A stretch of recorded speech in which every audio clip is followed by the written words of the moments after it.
I got a little secret to share with you guys. So listen up.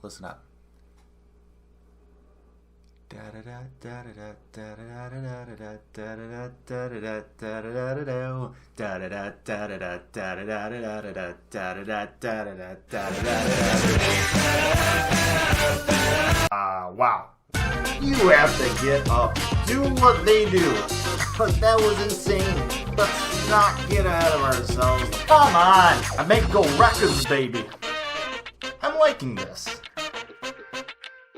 Hello and welcome to another episode of Hawks Recap. My name is Clay. Thanks for tuning in. Blackhawks playing their 15th game of the season tonight, and they get the win. Blackhawks beating the Vancouver Canucks 5-2 on home ice.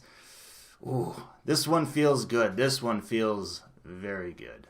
Blackhawks coming into this game losing 7 out of their last 9 games. Definitely a struggle to start the season for the Hawks. Corey Crawford in net, he hasn't had the best starts to the season either. Then you have Jakubczak getting healthy scratched for rest reasons and Zach Smith getting brought into the lineup. Very controversial decision.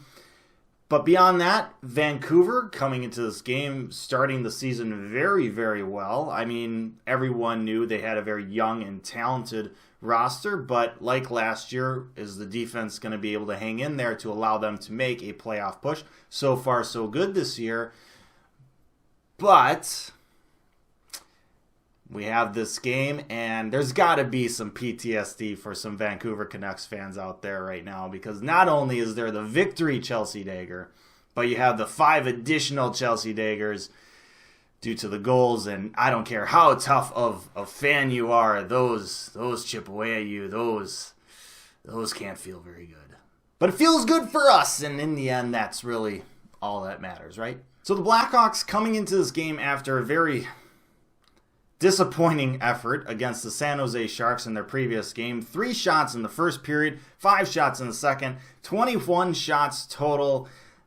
That type of effort just doesn't cut it. How are they going to respond? Well, they responded quite well. It was a very open first period, seemingly a decent amount of space for both teams to kind of use their skill and move around the ice, and the Hawks took advantage of that. It seemed like they controlled play for the most part, and well, it showed up on the scoreboard. A little under 7 minutes into the game, Jakubczak gets the puck from Strome, heading into the zone, goes backhand to forehand, and, excuse me, what? Alex Jakubczak from like 30 feet away, falling down, just rips it top cheese. I mean, that is a goal of the year candidate for sure. Not saying it is the goal of the year, but it's up there. It's up there. Markstrom, meanwhile, is just like, Markstrom never sees it. Blackhawks go up 1-0 early. The Blackhawks would have 2 power plays in that first period. They would capitalize on the second one, and not only is it a power play goal, but it's a goal with just over a minute left in the first period, so it's a late period goal, kind of a double whammy there. Blackhawks with the puck, Patrick Kane going down low to Dylan Strome, 1-touch pass quickly to Andrew Shaw, who's in the slot, and he just rips it home and makes it a 2-0 game for the Hawks going in the second period. Finally, the Hawks use this play in their arsenal for the power play. We see this all the time with a bunch of other teams the Blackhawks play. Finally, we see the Hawks do it, and it works to their advantage. It's not going to work every time, but we finally see it do work, and it benefits the Hawks. And, 2-0 lead. Hawks getting 17 shots in the period, a crazy amount compared to the game against the Sharks, where Hawks didn't have 17 shots until there was 3 minutes left to go in the game. So that's a nice turnaround.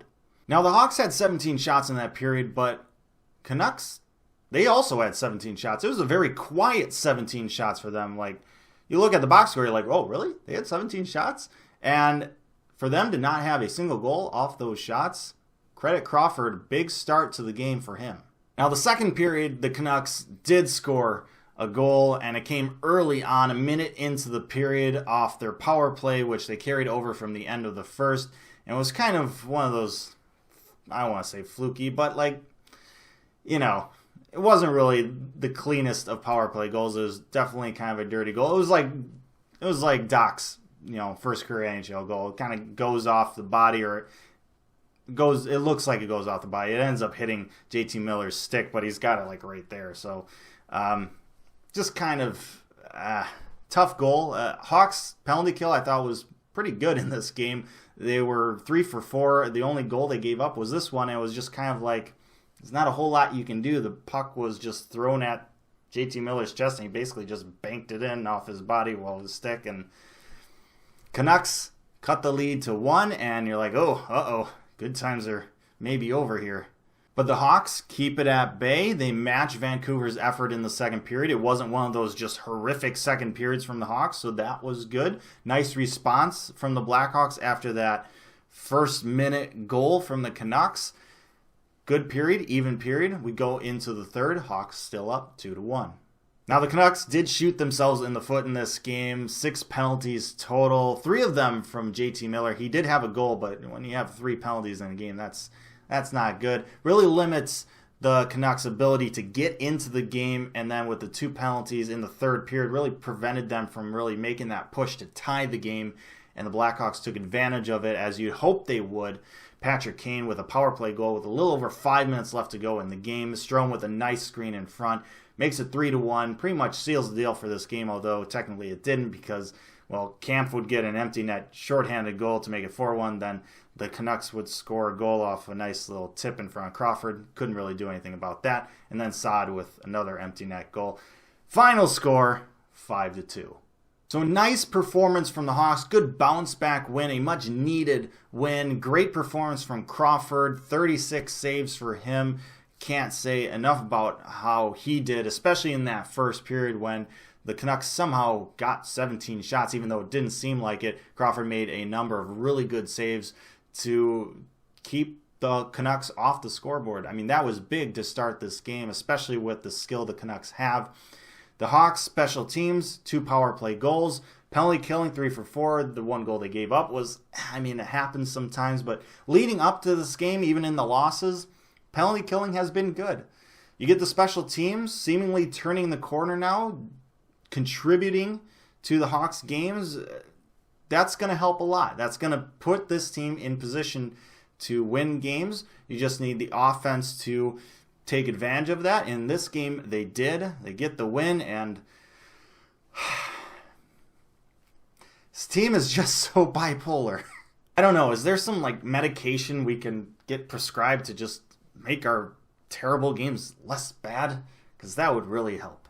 So up next for the Hawks, they have a day off before they travel to Pittsburgh to start off a back-to-back where they play the Penguins in the front half and then the Maple Leafs at home in the back half. It'll be interesting to see which goalies play which game. I'd love to know which goalie you'd start against Pittsburgh and Toronto respectively. Let me know down in the comment section below. With that, I'd say thank you so much for watching this episode of Hawks Recap. Great to get a nice little win here.